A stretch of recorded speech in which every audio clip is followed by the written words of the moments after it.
2019 Yukon Flats Wildfires. Karen Scholl.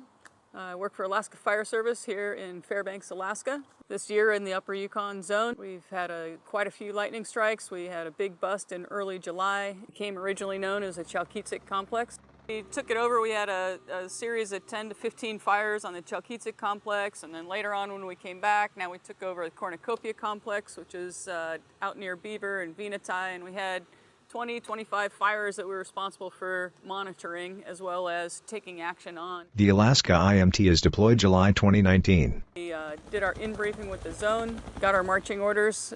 We went up there, took a look at the values at risk. We knew right off what we had to deal with. We had village of Chalkyitsik, the river corridor on the Interagency River, and we also had over 100 native allotments that were within our planning area and our protection area. So we had quite a bit of planning to do. We had a lot of resources we need to get moved out in that time frame. Also, we were looking at some of the highest indices we've ever had in the state. So it was a big task. So with the native allotments in Alaska, we're charged with full protection on these native allotments. They're selected land, generally on a riverway that provides either subsistence or fishing camps where folks go to get their food, hunting. People rely on it. You know, like on a river would be good fish net area, and that's where they camp. That's why a lot of these allotments are just scattered all over the place, because that's where our grandpa and grandma raised us, you know, and that's where we came from. And I remember my grandmother, she was like about 85 years old. She'd sit on her knee all day in a smoky smokehouse and pluck ducks and, you know, cut fish and stuff like that.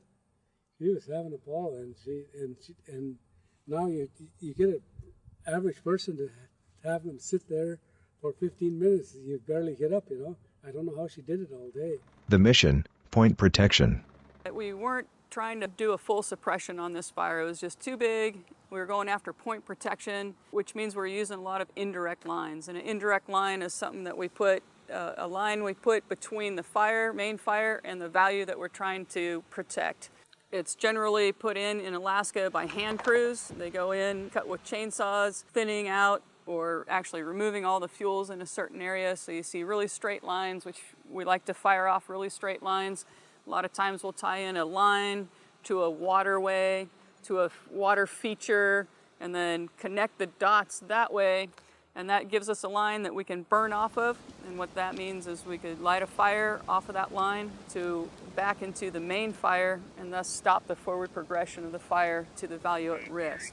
We did put in a lot of lines out there that have not been used simply because the weather turned on us, and so we got some precipitation kind of slowed down the fire, and so the fire didn't make any more forward progress. So you'll see a lot of fire lines out there that look like they're just out there for some odd reason. However, they could be used in the future, and at the time they were necessary in order to prevent the fire from impacting the values at risk.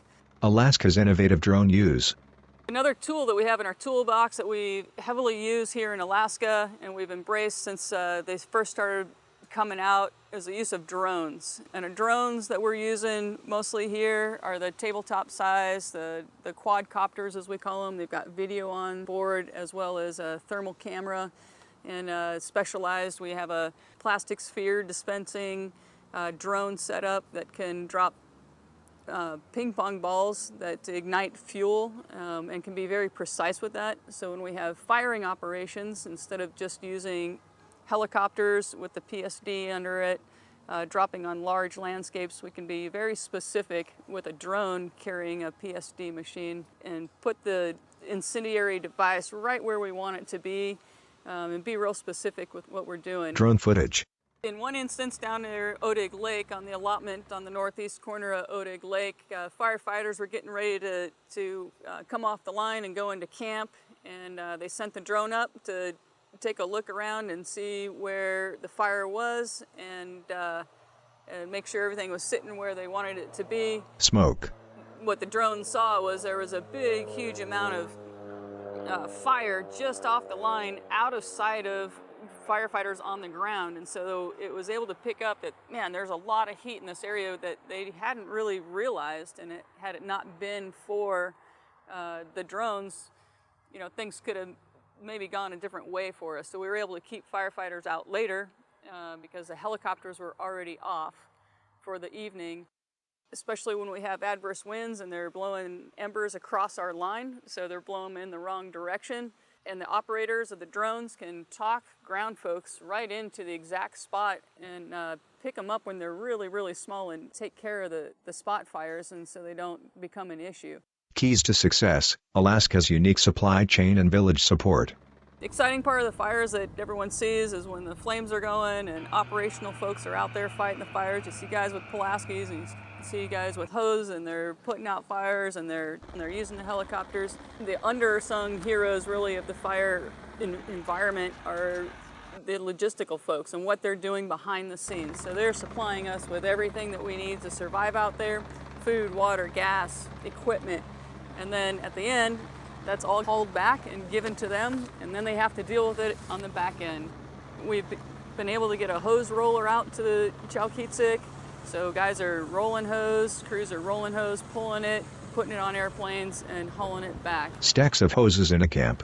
The other things that we have, the fixed wing and the aircraft that are going by, that's all backhaul, trying to get everything that we can out of Chalkyitsik and as quickly and efficiently as we can. And then back at the warehouse, they're wrapping and strapping, they're washing everything, they're putting the kits back together after they've run through all the equipment, and they're getting ready for the next fire. Permafrost, tundra, jack straw and bone piles. This is what happened. Was we had a fire blow through, we burned off, we had fire on the landscape, and everything was looking great. About a day or two later, we had a big windstorm, and because our trees up here can't put down taproots because of the ice below, all these trees with this big heavy wind ended up blowing down. And so now you have what we call a jackstraw situation. All these trees are just laid over on top of each other, and there's heat underneath them. And so crews have to go in and find that heat and put it out. One of the mop-up techniques that we use in Alaska, we use a technique we call bone piling. Fire line to the fire's edge.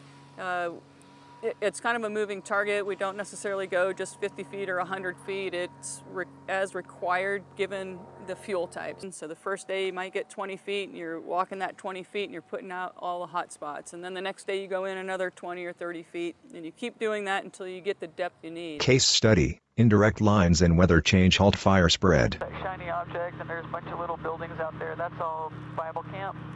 And then you can see the fire just to the west of there. Okay, so what we're looking at is an indirect hand line from the Yukon River to a slough that the crews were able to burn off of in order to stop the fire from advancing from the west. And the value at risk that was protected is the Bible camp. Aaron, how were they able to stop that slop over in the big bridge there? So they got lucky with the weather. It was super windy ahead of a heavy rain. The wind pushed the fire across their line, and then the rain came and put it out, so they got some help. And at Bible camp there, you can see there's an airstrip of people flying in and out of there to support the Bible camp with food and then delivering folks. Chalkyitsik and Cornucopia Incident Summary. Hello, my name is Ed Sanford. I'm the incident commander with the Alaska Incident Management Team. Weeks ago, we were actually the first incident management team in that area. Like Karen said, in operations, they came up with a good plan with the team and secured the community of Chalkyitsik from Otig Lake all the way up to the north. And that was a big win for us. As we transitioned out of that incident and we stabilized it, we kept the fire from moving to the north and to the west and the east and to the south, we timed out. So the other Alaska Incident Management Team came in, Norm McDonald, Incident Commander, that they've been working for 2 weeks. And they stabilized the incident, mopped it up. And by the time we got back off of days off, we got ordered back to the Chalkyitsik complex. And at the same time, the NEMO team was managing fires out in western Fort Yukon, near Venetie, Beaver, with that team. By the time we got back up here, we were tasked to take on both complexes, Chalkyitsik complex and the Cornucopia complex, which is a very, very vast area. In the 28 years I've been in Alaska, working in fire, from working in the grounds, working on the hotshot crews, moving up through the initial attack programs and into the management level. I was mentioned Tom Kurth, the other IC with the Alaska team. When I was up there looking at the fire behavior, watching the pace, watching the team, watching everything go on out there, and the rhythm and the fire behavior. And being super dry, it was probably one of the extremest fire behavior I've seen in my career.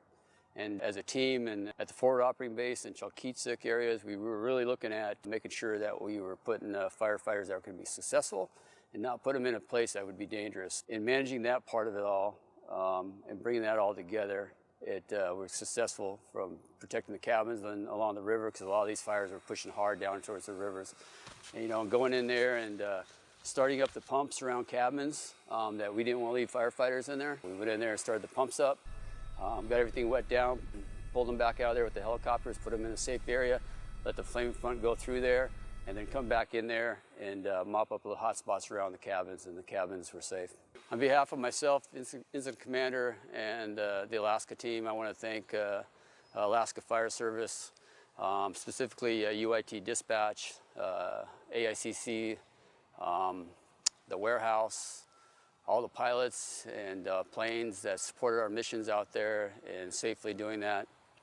And I want to thank the folks of Fort Yukon, Beaver and Venetie, and folks from Chalkyitsik and supporting our mission, with all the boat operators, all the truck drivers, all the ATV support, all the aviation support and logistics, loading those planes, offloading those planes, helping us with food, helping us, the firefighters, get up and down the river safely, knowing everything is out there.